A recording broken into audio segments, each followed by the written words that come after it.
परमादरणीय भाई श्री ओम गुप्ता जी और जो इस कार्यक्रम से जुड़े हुए हैं, दुनिया के किसी भी स्थान विशेष पर रहते हुए भारतीय संस्कृति, भारतीय परंपराएं, भारतीय जीवन आदर्शों का और भारतीय वाङ्मय का सर्वत्र प्रचार प्रसार करने वाले सभी आप बंधुओं को, बहनों को अत्यंत आदरपूर्वक नमन करता हूं। और आज मुझे ये सौभाग्य प्राप्त हो रहा है कि आदि कवि वाल्मीकि ने जिस रामायण की रचना की,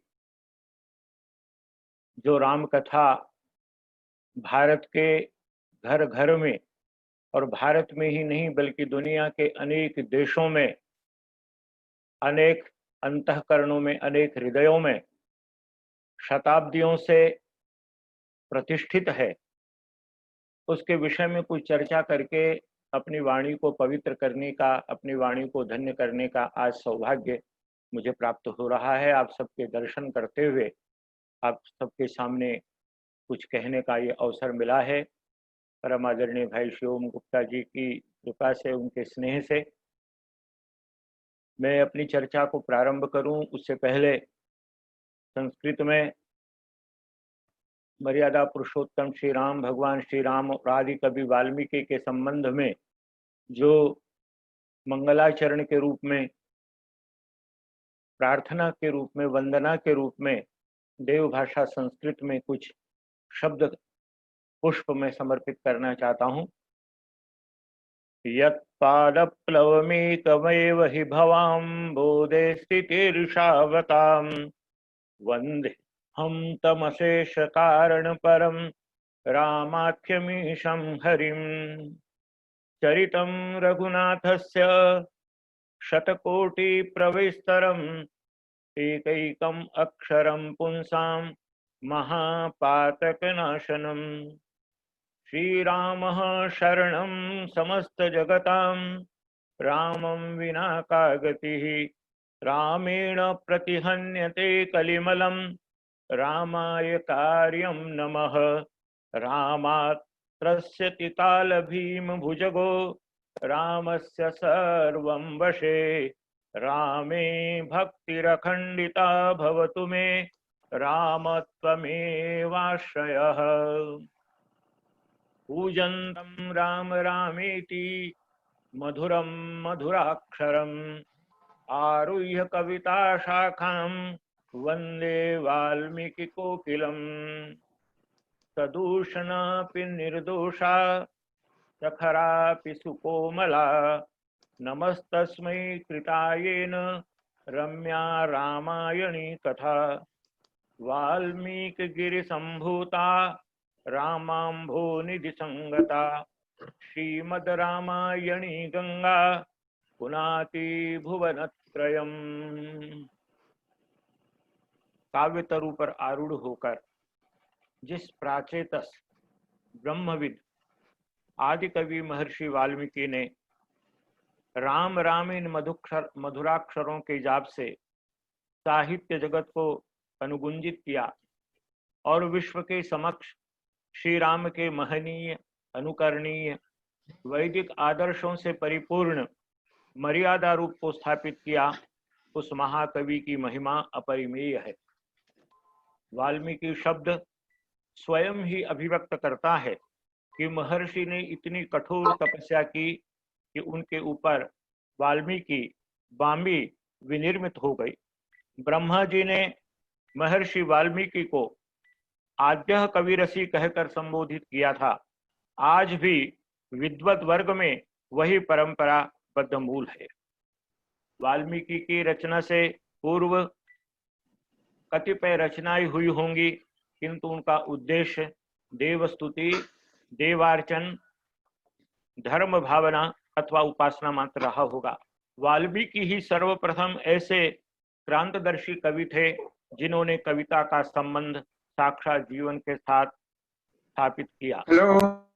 मुझे वो प्रसंग याद आ रहा है, तमसा नदी के तट पर एक क्रौंच युगल बड़े आनंद के साथ क्रीड़ा कर रहा था और उसी समय एक व्याध, एक शिकारी वहां पर आता है और वो अपने बाण के प्रहार से क्रीड़ारत क्रौंच युगल में से साथी का वध कर देता है और अपने साथी का वध हुआ देख करके क्रौंची उसके वियोग में करुण क्रंदन करती है, करुण आलाप करती है। और इस दृश्य को महर्षि वाल्मीकि जब अपने करुणापूरित नेत्रों से देखते हैं तो उनके मुख से सहसा ही एक श्लोक फूट पड़ता है। मां निषाद प्रतिष्ठां त्वं अगमः शाश्वती समा यत् क्रौंच मिथुनादेकम अवधि काम मोहितम। और यही वह पद्य है, यही वह कविता है, यही वह श्लोक है जो इस धराधाम पर, इस भूमंडल पर प्रथम कविता के रूप में, प्रथम श्लोक के रूप में अवतरित हुआ। और इस बात को केवल वाल्मीकि ने ही नहीं बल्कि इस देश के महाकवि कालिदास जैसे अनेक कवियों ने अपनी अपनी रचनाओं में सिद्ध किया है, इसको प्रमाणित किया है। उत्तर रामचरित के रचयिता महाकवि भवभूति इसके विषय में लिखते हैं, रामायण में सर्वप्रथम लौकिक अथवा पौरुषेय छंद का अभिराम अवतरण हुआ। आमनायाद अन्यत्र नूतन छंदसाम अवतर। यहाँ हमको यह स्मरण करना चाहिए कि सबसे पहली कविता तो इस संसार में अग्नि, वायु, आदित्य और अंगिरा नाम के ऋषियों के पवित्र अंतःकरणों में ऋग्वेद, यजुर्वेद, सामवेद और अथर्व के रूप में 4 वेदों का जो प्रकाश हुआ था वह सबसे पहली कविता है। परमात्मा सबसे पहले कवि है और इसलिए कविर मनीषी परिभु स्वयंभुर याथा तथ्यतो अर्थान व्यदधा शाश्वतीभ्य समाभ्य। यह कहकर इन चारों वेदों की रचना को ही प्रथम वैदिक कविता के रूप में स्वीकार किया जाता है। लेकिन लौकिक संसार में सबसे पहली कविता यदि कोई है तो महर्षि वाल्मीकि की है। रामायण भारतीय साहित्य की प्रथम सृष्टि है। महाकवि क्षेमेंद्र ने वाल्मीकि को कवियों में उसी प्रकार आदि कवि माना है जिस प्रकार वर्णों में ओंकार का स्थान सर्वप्रथम होता है। वो लिखते हैं रामायण मंजरी में, स वह पुनातु वाल्मीकि सुक्तामृत महोदधि ओंकार इव वर्णानाम कवि नाम प्रथमो मुनि। इस बात को क्षेमेंद्र ने अपने अमर कविता रामायण मंजरी में स्वीकार किया है। महाकवि भोज वाल्मीकि को मधुमय भणिति नाम मार्गदर्शी महर्षि कह करके उनको माधुर्य युक्त कविता का सर्वप्रथम रचयिता मानते हैं। संस्कृत साहित्य इतिहास के मर्मज्ञ विद्वान डॉक्टर वाचस्पति गैरोला के अनुसार वाल्मीकि और व्यास भारतीय साहित्य के 2 उज्जवल नक्षत्र, साहित्य साधना के अनंत राजमार्ग के 2 अविश्रांत पथिक, विभिन्न युगों की 2 प्रकाशमान प्रतिमाएं और सृष्टि के 7 सदाशय रूप में रात और दिन की तरह से चलने वाली 2 अक्षय विभूतियां हैं। रामायण और महाभारत दोनों यद्यपि भारतीय साहित्य के विशाल महाप्रसाद हैं, पुनरपि भारतीय जनजीवन में राम कथा रूप अमृत प्रवाहित करने वाले महाकाव्य रामायण को अत्यधिक गौरव प्राप्त है। श्रद्धावान अशिक्षित जन भी अपने घर में वेदों की तरह से रामायण को श्रद्धापूर्वक रचना पुनीत कार्य समझते हैं। इस देश के बड़े बड़े राजप्रसादों में, बड़े बड़े भवनों में और उसी के साथ साथ गांव की छोटी सी कुटियाओं में, पर्णशालाओं में भी इस रामायण का वही आदर है, वही सम्मान है जो हमारे यहाँ वेदों का सम्मान है। वेद की तरह से रामायण को भी परम पवित्र मान करके रखा जाता है, उसका पूजन अर्चन किया जाता है। वाल्मीकि भारतीय साहित्य के ऐसे महान कवि हैं जिनका इस देश के साहित्य और संस्कृति की परंपरा पर गहरा प्रभाव पड़ा है और उनका महत्व सार्वदेशिक और सार्वकालिक है। राम कथा इस देश की ऐसी साहित्यिक और सांस्कृतिक निधि है जो युगों से राष्ट्र को प्रकाश देती आई है और युगों तक देती रहेगी। न केवल भारतवर्ष के मनीषियों ने, चिंतकों ने, लेखकों ने रामायण को आधार बना करके अनेक काव्यों की, महाकाव्यों की, नाटकों की रचना की है।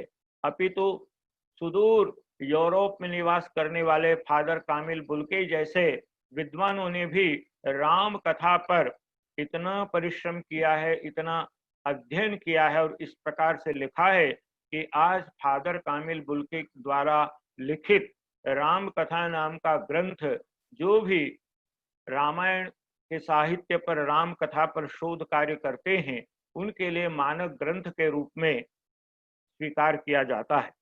राम कथा इस देश के वाङ्मय सबसे महत्वपूर्ण स्थान रहा है। उसने भारतवर्ष के धार्मिक और ललित दोनों ही प्रकार के साहित्य को अत्यंत गहराई के साथ, अत्यंत व्यापक रूप से प्रभावित किया है।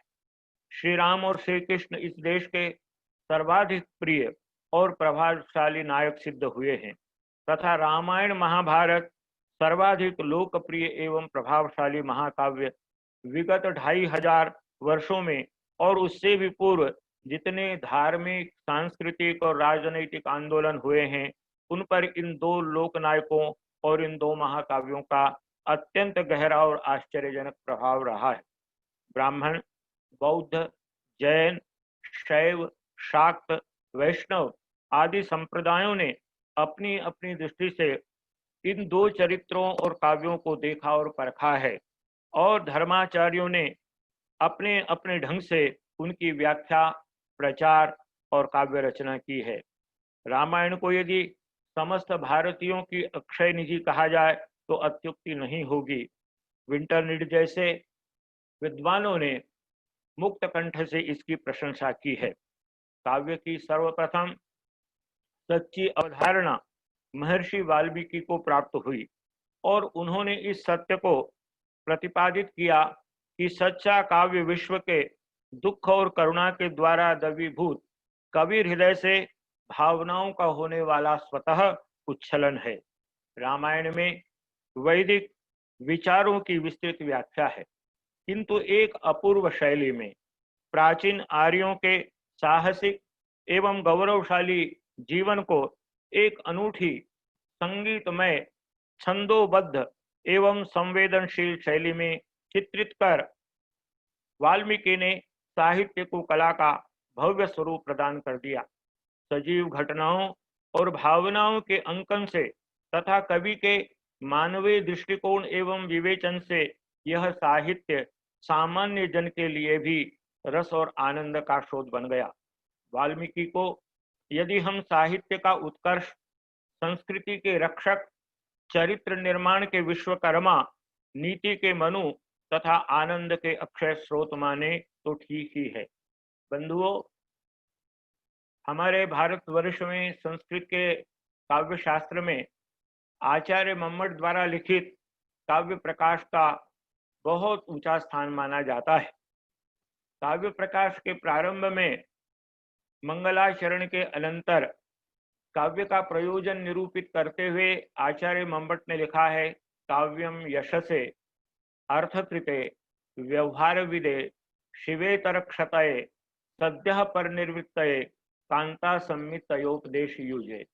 और इस प्रयोजन की व्याख्या करते हुए व्यवहार विदे में वो लिखते हैं, काव्य के पढ़ने से मनुष्य को व्यवहार का बोध होता है।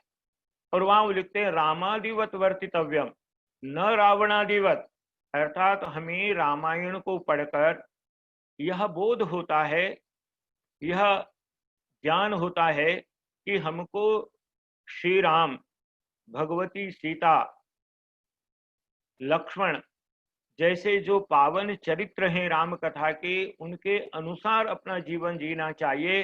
रावण आदि की तरह से अपना जीवन नहीं जीना चाहिए। यद्यपि वेदों में बहुत सारे उपदेश दिए गए हैं, चारों वेदों के लगभग 20,000 मंत्रों में जीवन का पूरा चित्र प्रस्तुत किया गया है, लेकिन वेदों की भाषा थोड़ी दुरूह है, कठिन है। उन 20,000 मंत्रों में जो कुछ भी कहा गया है, जीवन, परिवार, समाज, राष्ट्र और मानवता के लिए, उसका प्रत्यक्ष स्वरूप, उसका प्रायोगिक रूप, वेद में जो जो कहा गया है वो कहाँ दिखाई लेता है, कहाँ उसको हम देख सकते हैं, इसको यदि जानना हो, समझना हो, तो आदि कवि वाल्मीकि की रचना रामायण से बढ़कर और कोई ग्रंथ संसार में हो नहीं सकता। जैसे हम विज्ञान के क्षेत्र में किसी भी विषय का एक सैद्धांतिक स्वरूप समझते हैं और उस सैद्धांत स्वरूप को हम प्रयोगशाला में जाकर के करके देखते हैं, तो रामायण एक प्रयोगशाला है कि सत्य के आचरण से, धर्म के आचरण से, श्रेष्ठ जीवन जीने से, मर्यादाओं में बंधा हुआ जीवन जीने से व्यक्ति कितना ऊंचा ऊंचा ऊंचा उठते उठते पुरुष से पुरुषोत्तम बन जाता है, जन जन का वंदनीय बन जाता है, सबके लिए मार्गदर्शक बन जाता है। इसका सबसे बड़ा उदाहरण यदि कोई विश्व साहित्य में मुझे दिखाई देता है तो आदि कवि वाल्मीकि की रचना रामायण ही है। रामायण का अध्ययन न केवल साहित्यिक, सांस्कृतिक, ऐतिहासिक दृष्टि से अपितु व्यावहारिक दृष्टि से भी परम उपयोगी है। यह भारतीय जीवन मूल्यों की आधारशिला है। यह उन समस्त दार्शनिक तथ्यों एवं नैतिक आदर्शों का जाज्वल्यमान कोश है जिन पर विविधता से युक्त भारतीयों का जीवन अवलंबित है।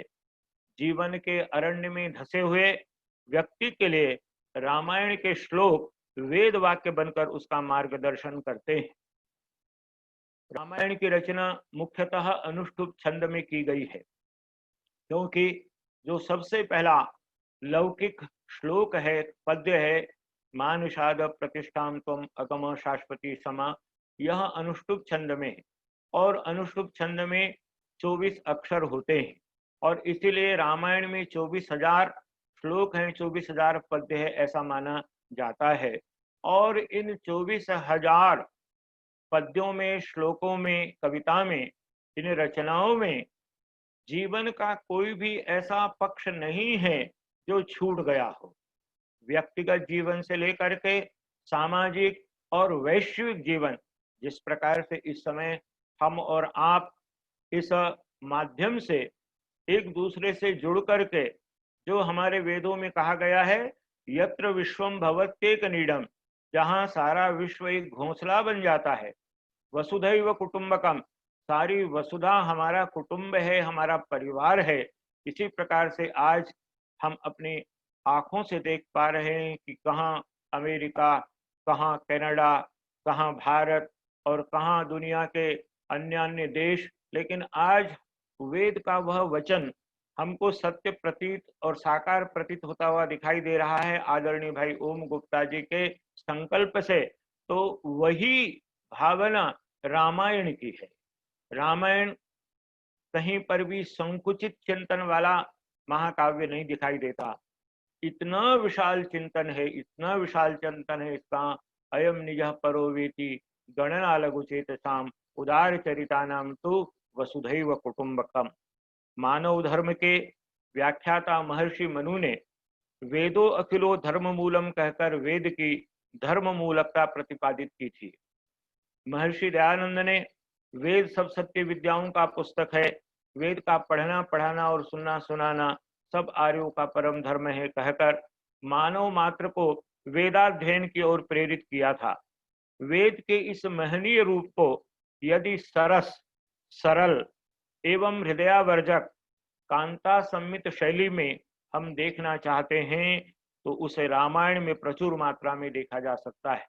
आप सब जानते हैं 3 प्रकार की शैलियां बताई गई है। एक प्रभु सम्मित, दूसरी सुहृद सम्मित और तीसरी कांता सम्मित। पहली शैली जो प्रभु सम्मित, वेदादि के उपदेश को प्रभु सम्मित शैली कहा जाता है। जैसे कोई स्वामी अपने सेवक को आदेश देता है और सेवक उसके आदेश को स्वीकार तो करता है लेकिन प्रसन्नता के साथ स्वीकार नहीं करता। वेद पुराण आदि का उपदेश प्रभु सम्मित शैली में दिया गया है। दूसरी शैली है सुहृद सम्मित, अर्थात एक मित्र अपने दूसरे मित्र से जो कोई बात कहता है, मित्र की बात को मित्र बहुत स्नेह के साथ, प्रेम के साथ स्वीकार करता है। मित्र शब्द ही अपने आप में अद्वितीय है, अद्भुत है। और तीसरी सब शैली है कांता संमित, अर्थात जैसे पत्नी प्रेम भाव से युक्त होकर के कोई बात अपने पति से आग्रह पूर्वक करती है और पति सारी सीमाओं को लांघ कर भी अपनी कांता के, पत्नी के कहे हुए वचनों को किसी न किसी रूप में अवश्य पूर्ण करता है। इसी प्रकार से वाल्मीकि के इस रामायण की जो शैली है वो कांता सम्मित शैली है। और इसलिए जैसे जैसे हम उसका अध्ययन करते हैं, जैसे जैसे हम उसको पढ़ते चले जाते हैं, तो वो सारे श्लोक, उन श्लोकों में कही हुई सारी बातें, उन पद्यों में कहा गया सारा संदेश तत्काल हमारे हृदय में प्रविष्ट होकर के हमारे भाव भूमि को, हमारे हृदय की भूमि को, हमारी चिंतन धारा को तत्काल पवित्र करता चला जाता है, उसको शुद्ध बनाता चला जाता है। वैदिक संस्कृति के मूलभूत तत्व, हमारी जो वैदिक संस्कृति जिसे हम विश्ववारा संस्कृति कहते हैं, सा प्रथमा संस्कृति विश्ववारा, जिसने सारे संसार को जीना सिखाया, जिसने सारी दुनिया को रहना सिखाया, खाना पीना सिखाया, सभ्यता का पाठ पढ़ाया, मानवता का संदेश दिया, उसमें आध्यात्मिकता, धर्मपरायणता, कर्मफल, पुनर्जन्म, यम नियमों का पालन, पंच महायज्ञ, वर्णाश्रम व्यवस्था, विश्व बंधुत्व की भावना, समन्वयवादिता, पुरुषार्थ चतुष्टय, पर्यावरण चेतना, राजधर्म, न्याय एवं दंड व्यवस्था आदि इस महाकाव्य में कूट कूट करके भरे हुए हैं। रामायण की वैदिक आदर्शों से ओतप्रोत मनोहारिणी सूक्तियां हमारे देश के सभी लोगों की रचना पर सदैव नर्तन करती रहती हैं। रामायण की लोकप्रियता के कारण ही वैदिक संस्कृति इस देश के कोने कोने में व्याप्त हो गई और राम कथा भारत की सीमाओं में बंद कर नहीं रह पाई, अपितु विश्व के बहुत बड़े भूभाग को उसने व्यापक रूप से प्रभावित किया है। यहाँ में आप सब बंधुओं को, क्योंकि प्राय सभी ने गोस्वामी तुलसीदास विरचित रामचरितमानस का ही रामायण के रूप में अध्ययन किया है, वाल्मीकि जी द्वारा रचित जो रामायण महाकाव्य है, उस महाकाव्य की जो अपनी एक अनूठी विशेषता है वो है उसकी वेदानुगामिता। और इसलिए स्थान स्थान पर इसका उल्लेख किया गया है। महर्षि वाल्मीकि ने समाज, संस्कृति, जीवन और जगत का दिव्य रूप राम कथा के माध्यम से प्रतिपादित किया और आधार बनाया विशाल वैदिक वाङ्मय को। अब देखिए यहाँ पर कुछ शब्द जो रामायण में यत्र तत्र हमको पढ़ने को मिलते हैं, जिनसे ये सिद्ध होता है कि रामायण वेदानुकूल एक महाकाव्य है। जिस प्रकार से स्मृतियां श्रुति का अनुगमन करती हैं, जो जो श्रुति में वेद में कहा गया है स्मृतियां उसी का प्रतिपादन करती हैं, उसी प्रकार से रामायण में भी वही प्रतिपादित किया गया है।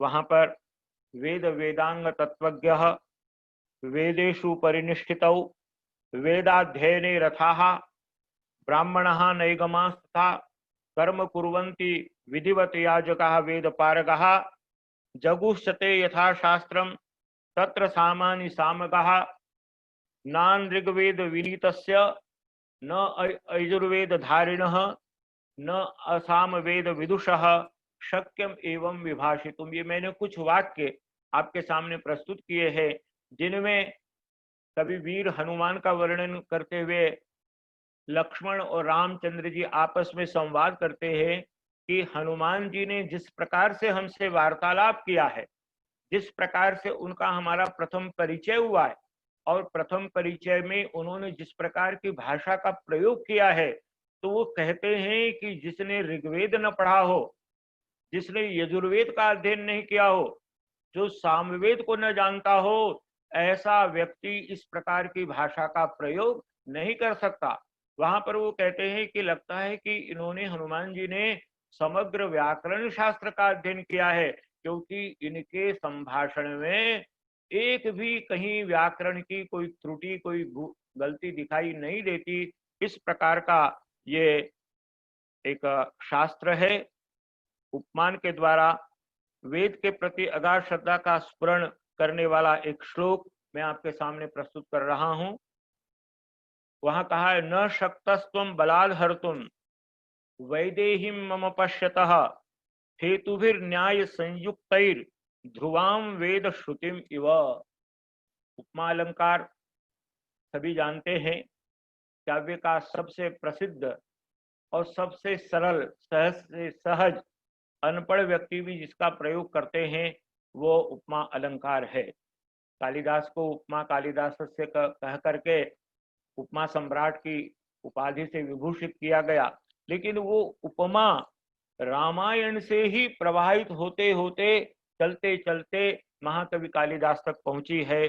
और कहा कि जिस प्रकार से सीता के विरह में व्यथित श्री राम के प्रति सुग्रीव का आश्वासन भी वाल्मीकि की वेद निष्ठा को अभिव्यक्त करता है। सुग्रीव आश्वस्त करते हुए श्री राम से कहते हैं, अहम ताम आनयिष्यामि नष्टाम वेद श्रुतिम इव। अर्थात मैं सीता जी को उसी प्रकार से लेकर के आऊंगा जैसे कोई वेद का विद्वान कहे कि जो वेद विद्या लुप्त हो गई है, उस लुप्त हुई वेद विद्या को मैं फिर से इस संसार में लेकर के आऊंगा। और हम जानते हैं कि मध्यकाल में वेद की जो परंपरा थी वो लुप्त प्राय सी हो गई थी। उसको इस युग में कुछ ऋषियों ने, कुछ विद्वानों ने, कुछ वेद मनीषियों ने फिर से उज्जीवित किया और वो वेद हमको अध्ययन के लिए प्राप्त है। इसी प्रकार की बात रामायण में कही गई है। विश्व में भारतीय चिंतन धारा की पताका फहराने वाले युवा हृदय सम्राट स्वामी विवेकानंद ने रामायण के संबंध में कहा है, ये श्रवण करने योग्य पंक्तियां हैं। स्वामी विवेकानंद कहते हैं, जो आपके अमेरिका में शिकागो में जाकर के सर्वधर्म सम्मेलन में जिन्होंने भारतीय संस्कृति की और वेदांत की पताका फहरा करके सारे यूरोप को अपना मित्र बना लिया था, अपने वशीभूत कर लिया था, वो क्या लिखते हैं, रामायण और महाभारत ये दोनों ऐसे विश्वकोश हैं जिनमें पुरातन आर्य जीवन और मनीषा को चित्रित करने वाली उस आदर्श सभ्यता का वर्णन है जिसकी मनुष्य जाति केवल आकांक्षा ही कर सकती है। आगे वो लिखते हैं, राम और सीता भारतीय राष्ट्र के आदर्श हैं। सीता में भारत का आदर्श बोलता है। भारत में जो भी कुछ पवित्र है, शुभ है, उदात्त है, उस सब का प्रतीक है सीता। रामायण में यद्यपि लक्ष्मण, भरत, हनुमान, विभीषण, जटायु, जनक, वशिष्ठ, विश्वामित्र, कौशल्या, उर्मिला सदृश ऐसे अनेक कालजयी पात्र हैं जिनके उज्जवल देदीप्यमान चरित्र की कांति युगों युगों तक कभी क्षीण नहीं हो सकती। तथापि इस कालजयी महावत के प्रमुख पात्र हैं विश्व वंद्य श्री राम और विश्व विश्रुता माता सीता।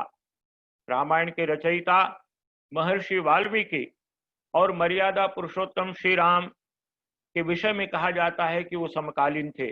रामायण के प्रारंभ में ही नारद जी ने वाल्मीकि से प्रश्न किया है कि तपस्वी मुनि श्रेष्ठ, ये ध्यान देने योग्य प्रसंग है। वो कहते हैं कि हे तपस्वी मुनि श्रेष्ठ, इस समय संसार में कौन गुणवान, शूरवीर, धर्मज्ञ, सत्यवादी, सदाचार एवं धैर्य आदि गुणों से संपन्न मनुष्य है। ऐसे मनुष्य के विषय में आप मुझे बताने की कृपा करें जिससे मैं उनकी जीवन गाथा लिखने में समर्थ हो सकूं। बहुत सुंदर श्लोक है। तपः स्वाध्याय निरतम तपस्वी वाग विदाम्बरम नारदम परिपप्रच्छ वाल्मीकिर्मुनि पुंगवम कोनु अस्मिन् सांप्रतम लोके गुणवान कश्च वीर्यवान धर्मज्ञश्च कृतज्ञश्च सत्यवाक्यो दृढ़व्रत। वाल्मीकि की जिज्ञासा का प्रशमन करते हुए नारद जी कहते हैं, हे मुनि, आपने जो बहुत गुण कहे हैं उनका किसी एक में होना दुर्लभ है। फिर भी मैं विचार पूर्वक कहता हूं कि इन सब गुणों से युक्त यदि कोई इस संसार में है तो वे इक्ष्वाकु वंश में उत्पन्न हुए एक ऐसे पुरुष हैं जो संसार में राम नाम से विख्यात हैं। वे मन को वश में रखने वाले, महाबलवान, कांतिमान, धैर्यवान और जितेंद्रिय हैं। वे बुद्धिमान, नीतिमान, वक्ता, शोभा से परिपूर्ण और शत्रु संहारक हैं। उनके विशाल कंधे और बड़ी बड़ी भुजाएं हैं। ग्रीवा शंख के समान और थोड़ी बहुत परिपुष्ट है। वे धर्म के ज्ञाता, सत्य प्रतिज्ञ तथा प्रजा के हित साधन में लगे रहने वाले हैं। वे यशस्वी, ज्ञानी, पवित्र, जितेंद्रिय और मन को एकाग्र रखने वाले हैं। वे प्रजापति के समान पालक, श्री संपन्न, शत्रु विध्वंसक और प्राणियों तथा धर्म के रक्षक हैं। वे स्वधर्म और स्वजनों के पालक, वेद वेदांगों के तत्ववेद्ता और धनुर्वेद में प्रवीण हैं। वे समस्त सद्गुणों से विभूषित, अपनी माता कौशल्या के आनंद को बढ़ाने वाले, गंभीरता में समुद्र और धैर्य में हिमालय के समान हैं। वे विष्णु भगवान के समान बलवान हैं। उनका दर्शन चंद्रलोक समान मनोहर प्रतीत होता है। वे क्रोध में कालाग्नि के समान और क्षमाशीलता में पृथ्वी के सदृश हैं। संस्कृत भाषा का आनंद लीजिए। संस्कृत में वाल्मीकि जी ने जो श्री राम के विषय में कहा है, अब मैं उसका पाठ करता हूँ। इक्ष्वाकु वंश प्रभवो राम नाम जनैश्रुतः नियतात्मा महावीर्यो द्युतिमान धृतिमान वशी। बुद्धिमान, नीतिमान वाग्मी, श्रीमान शत्रु निबर्हण, विपुलांशो महाबाहु, कंबुग्रीवो महाहनु। धर्मज्ञः सत्यसंधश्च प्रजानां च हिते रथः, यशस्वी ज्ञान संपन्नः शुचिर्वस्यः समाधिवान्। प्रजापति समः श्रीमान, धाता रिपु निषूदनः, रक्षिता जीवलोकस्य धर्मस्य परिरक्षिता। रक्षिता स्वस्य धर्मस्य स्वजनस्य च रक्षिता। वेद वेदांग तत्वज्ञो धनुर्वेदे च निष्ठिता। स च सर्वगुणोपेतः कौसल्यानंदवर्धनः, समुद्र इव गांभीर्ये धैर्येण हिमवानिव। विष्णुना सदृशो वीर्ये सोमवत् प्रियदर्शनः, कालाग्नि सदृश क्रोधे क्षमया पृथ्वी समः। आदि कवि भगवान श्री राम का गुणगान करते हुए थके नहीं हैं। भारत के और भारत के ही नहीं बल्कि सारे संसार में जहां कहीं भी भारत भूमि से प्रेम करने वाले, भारतीय संस्कृति से अनुराग रखने वाले आप जैसे भाई बहन हैं, वे जिस राम राज्य की अभिलाषा रखते हैं, कामना करते हैं, उसका एक सपना देखते हैं, उस कल्पना मात्र से मन मंदिर में प्रसन्नता की लहरें उठने लगती हैं। आइए, वाल्मीकि जी ने उस राम राज्य का कैसा चित्र रामायण में प्रस्तुत किया है।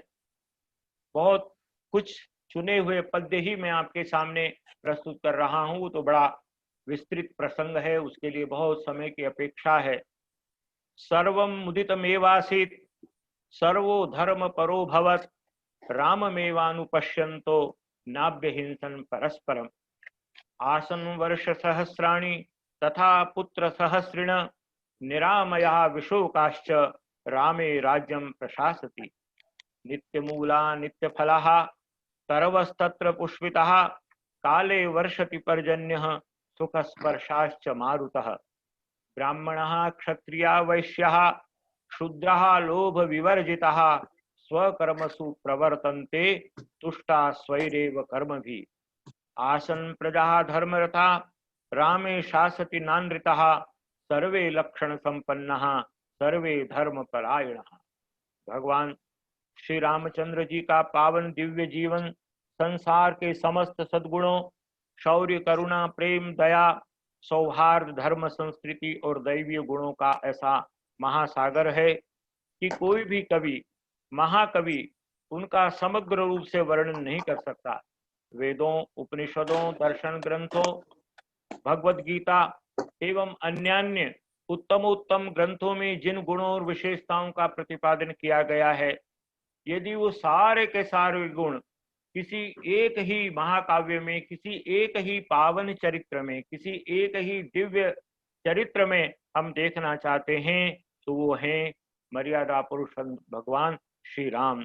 और नारी जाति की समस्त महिमाओं को, नारी जाति के समस्त गुणों को यदि किसी एक ही पात्र में सारा संसार देखना चाहता है, तो उन सारे गुणों का निधान, उन सारे गुणों की खान, उन सारी पवित्रताओं की पवित्रतम गंगा यदि कोई है, तो वो है वैदेही माँ सीता।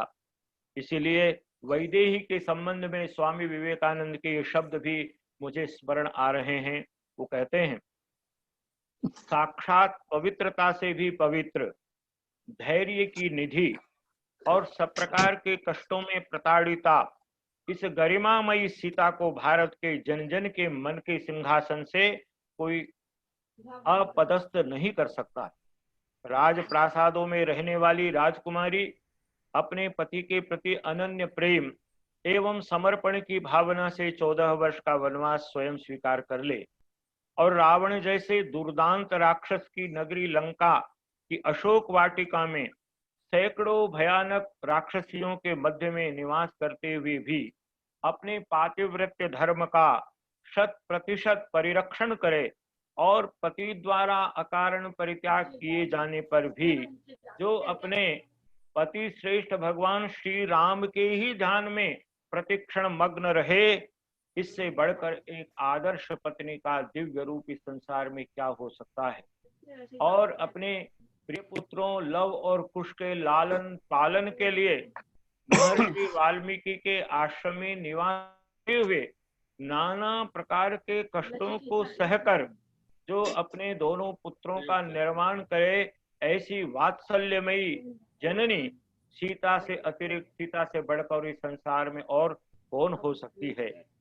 सुमित्रानंदन लक्ष्मण एवं भक्ति के साकार रूप भरत, ऐसे आदर्श भाई संसार में अन्य कहाँ प्राप्त हो सकते हैं। बहुत सुंदर कहा है भगवान श्री राम ने एक श्लोक, इस भ्रातृ प्रेम की तुलना संसार में और कहीं की नहीं जा सकती। वो लिखते हैं, देशे देशे कलत्राणि देशे देशे च बांधवाः तम तु देशम न पश्यामि यत्र भ्राता सहोदर।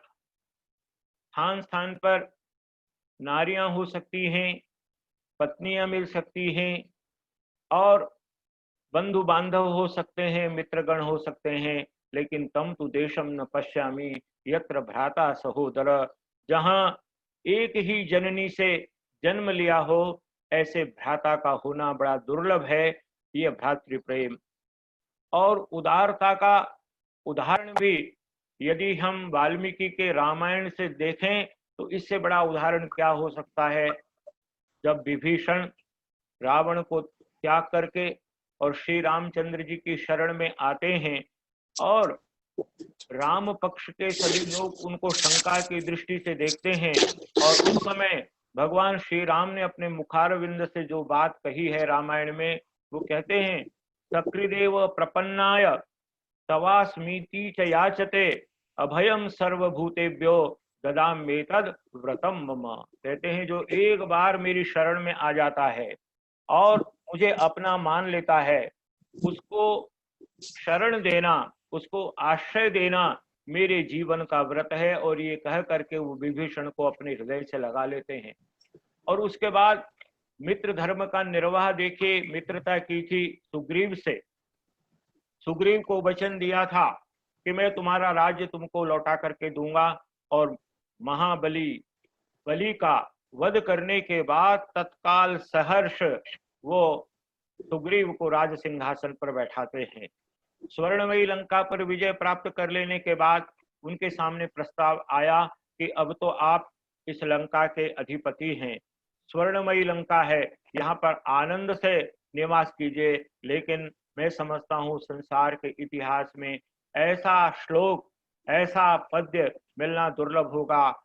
एक क्षण लगाए बिना लंका के सिंहासन को ठुकराते हुए वो कहते हैं, अपि स्वर्णमयी लंका न मे लक्ष्मण रोचते, जननी जन्म भूमिश्च स्वर्गादपि गरीयसी। अपनी जन्म देने वाली माता और अपनी जन्मभूमि के प्रति यह भक्ति की भावना, यह पराकाष्ठा है भक्ति के। ये उदाहरण यदि कहीं दूसरी जगह दिखाई देता है तो केवल छत्रपति शिवाजी महाराज के जीवन में दिखाई देता है, जब उनके सैनिक शत्रु पक्ष की राजकुमारी को, जो अत्यंत सुदर्शना थी, उसको लेकर के आए और उपहार के रूप में छत्रपति शिवाजी महाराज को भेंट करने लगे, तो उनके मुख से भी तत्काल ये वाक्य निकला था कि यदि मेरी माँ भी ऐसी सुंदर होती तो मैं भी ऐसा ही सुंदर हुआ होता, और इसको आप सम्मान के साथ उनके परिवार को समर्पित करके आओ, सम्मान के साथ छोड़ करके आओ। ये मातृदृष्टि देने वाला यदि कोई देश है दुनिया का तो वो भारत देश है, भारत की संस्कृति है। क्योंकि हमको बाल्यकाल से ही पढ़ाया जाता है, मातृवत परदारेषु परद्रव्येषु लोष्ठवत आत्मवत सर्वभूतेषु यह पश्यति स पंडित। दुनिया की जितनी नारियां हैं, यदि हमसे बड़ी हैं तो हमारे माँ के समान हैं, हमारे समान आयु की हैं तो हमारी बहनें हैं, और छोटी हैं तो हमारी बेटियां हैं। और परद्रव्येषु लोष्ठवत, दूसरे की संपत्ति को मिट्टी के ढेले के समान समझना। और यही भगवान श्री राम ने, चाहे वो लंका का राज्य हो, चाहे वो किष्किंधा का राज्य हो, उसको बिल्कुल मिट्टी के ढेले के समान समझ करके तत्काल अपने मित्रों को समर्पित कर दिया। ऐसा महनीय और पावन जीवन है मर्यादा पुरुषोत्तम श्री राम का। रामायण एक ऐसा महाकाव्य है, भारतवर्ष की जितनी भाषाएं हैं प्राय सभी भाषाओं में इस आदि महाकाव्य रामायण को लेकर के उन उन भाषाओं में अनेक महाकाव्यों की, नाटकों की, गीति काव्यों की, छोटे छोटे खंड काव्यों की रचनाएं की गई है। और केवल भारतवर्ष तक नहीं, बल्कि दुनिया के अन्य देशों में भी जो प्रमुख भाषाएं हैं, उन भाषाओं में भी राम कथा ने जाकर के वहाँ के साहित्य को अत्यंत प्रभावशाली रूप में प्रभावित किया है। राम कथा की जितनी महिमा, इसका जितना गुणगान किया जाए उतना ही कम है। और मैं कह सकता हूं कि रामायण एक कवि कलाकार की मनोहर रचना है। काव्य और नैतिकता का ऐसा मनमोहक समन्वय अन्यत्र दुर्लभ है। विषय की उत्कृष्टता, घटनाओं का वैचित्र्यपूर्ण विन्यास, भाषा का सौष्ठव, छंदों का संगीतमय प्रवाह, सर्गों का सुसंबद्ध गठन, प्रकृति का अत्यंत सजीव रूप में उपस्थापन, पात्रों का मर्यादित विकास और मानवीय मनोभावों का उदात्तीकरण, जिस भी दृष्टि से देखिए रामायण एक निपुण कवि की रचना है। मैंने अपना जो शोध कार्य किया था वाल्मीकि रामायण में रस विमर्श। रामायण वैसे एक धार्मिक ग्रंथ हम समझते हैं, रामायण को एक सांस्कृतिक ग्रंथ भी हम मानते हैं, रामायण में प्रतिपादित राम राज्य की कल्पना भी हम करते हैं। लेकिन जब मैंने रस की दृष्टि से, काव्य शास्त्रीय दृष्टि से इस महाकाव्य को देखा तो मुझे ऐसा लगा कि ये तो रसों का महासागर है। 9 रसों की मंदाकिनी जिस प्रकार से इस महाकाव्य में प्रवाहित हुई है, संसार के अन्य किसी भी महाकाव्य में दुर्लभ है। और इनका अध्ययन करते करते मानव मन ऐसी पवित्रता की पराकाष्ठा को प्राप्त हो जाता है, हृदय इतना पवित्र हो जाता है, मन वीणा के तार स्वयं झंकृत होने लगते हैं, करुण रसापगा इस प्रकार से प्रवाहित होने लगती है। रस पेशल वर्णन रामायण का हृदय है, जहाँ अन्य परवर्ती कवियों की कविता अलंकारों के बोझ से लदी हुई है, वहाँ आदि कवि की कविता सहज स्वाभाविकता, भाव प्रवणता एवं सौंदर्य चेतना से ओतप्रोत है। अधिकांश भारतीय साहित्य भाव पक्ष और कला पक्ष के लिए रामायण का ऋणी है। रामायण पर आधारित काव्यों की बहुत बड़ी संख्या है, यदि मैं उसका परिगणन करने लगूं तो घंटों बीत जाएंगे, लेकिन उसको पूरी तरह से नहीं कहा जा सकता। चाहे महाकवि कालिदास का रघुवंश महाकाव्य हो, जिस रघुवंश महाकाव्य का एक एक पद्य, रघुवंश के राजा कैसे थे, उनका जीवन कैसा पवित्र था, किस लिए वो राज्य करते थे, इतना सुंदर चित्रण है। हमारी वर्ण व्यवस्था, हमारी आश्रम व्यवस्था, हमारी जीवन पद्धति, हमारी यज्ञ परंपरा, ये सारी की सारी रघुवंश में महाकवि कालिदास ने चित्रित की है, जो रामायण से ही दी गई है।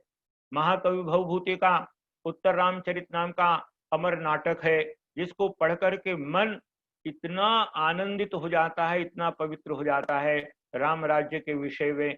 वहां पर बड़ा सुंदर एक छोटा सा पद्य है, स्नेहम दयाम च सौख्यम च यदि वा जानकीमपि आराधनाय लोकस्य मुंचतो नास्ति मे व्यथा। इससे बड़ी उद्घोषणा किसी देश का चक्रवर्ती सम्राट और क्या कर सकता है। वो कहते हैं कि लोकाराधन के लिए, प्रजानुरंजन के लिए, अपने देशवासियों की प्रसन्नता के लिए यदि मुझे स्नेह, दया, सौख्य और अंत में संकल्पवान होकर के कहते यदि वह जानकी मपी, और यदि मेरी प्राण प्रिया जानकी को भी परित्याग करना पड़े तो भी मुझे किसी प्रकार की व्यथा नहीं है। अर्थात प्रजा के लिए, अपने देशवासियों के लिए मैं अपना सब कुछ स्वाहा करने के लिए तैयार हूँ। ये है रामायण का प्राण तत्व। और इसलिए आज आप सब बंधुओं के बीच में रामायण पर कुछ कह करके अपनी वाणी को पवित्र करते हुए मुझे बड़ा हर्ष हो रहा है। और अंत में, यद्यपि मैं बहुत कुछ कहना चाहता था, लेकिन समय की सुई मुझे इसकी अनुमति नहीं दे रही है। समय का अश्व बड़ी तेजी के साथ दौड़ता है, समय किसी का इंतजार नहीं करता, समय किसी की प्रतीक्षा नहीं करता। और इसलिए वेद में बहुत सुंदर एक मंत्र आता है, कालो अश्वो वहति, समय रूपी घोड़ा दौड़ा जा रहा है, भागा जा रहा है। समारोहंती कवयो विपश्चित, और जो विपश्चित बुद्धिमान, समझदार, विवेकशील हैं, वही उस समय रूपी अश्व पर आरोहण कर पाते हैं। और जो बुद्धिमान नहीं है, समय आगे भाग जाता है और वो उसको देखते ही रह जाते हैं। इसलिए अंत में मैं कहना चाहता हूँ रामायण के विषय में, यावस्थास्यन्ति गिरयः सरितश्च महीतले तावद रामायण कथा लोकेशु प्रचरिष्यति। जब तक ये हिमालय जैसे गगनचुंबी पर्वत और जब तक गंगा जैसी पवित्र नदियां इस धराधाम पर प्रवाहित होती रहेंगी, तब तक रामायण की कथा खेत और खलिहान में, गांव में, राजप्रसादों में, महलों में, आपके हमारे सबके अंतःकरणों में प्रवाहित होती हुई हम सबको पवित्र करती रहेगी। राम रामो राम इति प्रजानाम अभवत कथा, राम भूतम जगदभूत रामे राज्यम प्रशासति। जब तक राम का राज्य है, राम का राज्य हमारे हृदयों में, हमारे अंतःकरणों में, हमारी अंतरात्मा में होना चाहिए। और वो जब तक स्थापित है, जब तक राम कथा इस देश में है, तब तक हमारी संस्कृति को, हमारी परंपराओं को, हमारे आदर्शों को कोई नष्ट नहीं करता। और इसलिए आज भी हमको भारतीय परिवारों में, जब मैं आप सबके दर्शन करता हूँ, आप विभिन्न विषयों के विद्वान हैं, आधुनिकतम विषयों का अध्ययन अध्यापन करने वाले, पठन पाठन करने वाले आप विद्वान हैं, लेकिन फिर भी आप आज के इस युग में रामायण की तथा राम चर्चा, राम कथा की चर्चा, राम मंथन करके दुनिया को जो एक संदेश दे रहे हैं, वो उसी आदि कवि वाल्मीकि की रामायण और गोस्वामी तुलसीदास का जो रामचरितमानस नाम का अमर महाकाव्य है, उसी का ये संदेश है, उसी की कृपा है, उसी की ये प्रेरणा है। और इस अवसर पर मैं बहुत अभिभूत हूँ, बहुत आनंदित हूँ, बहुत प्रफुल्लित हूँ। और मैं विशेष रूप से अपने सभी बंधुओं को श्रद्धा पूर्वक नमन करता हूँ, प्रणाम करता हूँ। आदरणीय प्रोफेसर श्री ओम गुप्ता जी, जो प्रबंधन के उच्च कोटि के विद्वान हैं, लेकिन उनके रोम रोम में भारतीयता, भारतीय संस्कृति, वेदों, रामायण उपनिषद, गीता आदि के प्रति जो परम श्रद्धा का भाव है, उसके कारण सारी दुनिया को जोड़ने का ये जो एक महनीय उपक्रम आपने प्रारंभ किया है, मैं आपकी जितनी प्रशंसा करूं, मैं आपको जितना धन्यवाद दूं, जितनी बार नमन आपको करूं, उतना कम है। परमात्मा आपको शक्ति दे, सभी बंधुओं को यह सामर्थ्य दे कि हम अपनी जो विश्ववारा भारतीय संस्कृति है उसको जन जन तक पहुंचाने का प्रयत्न करें, क्योंकि इसी में शांति है, इसी में सुख है, इसी में आनंद है, इसी में संतोष है, इसी में आत्मीयता है, इसी में अपनापन है। वह पूरे संसार में फिर से उच्च स्वर में गुंजायमान हो। इन्हीं शब्दों के साथ आपने मेरी टूटी फूटी भाषा को प्रेम से सुना। मैं आपको पुनः पुनः नमन करता हूँ। धन्यवाद।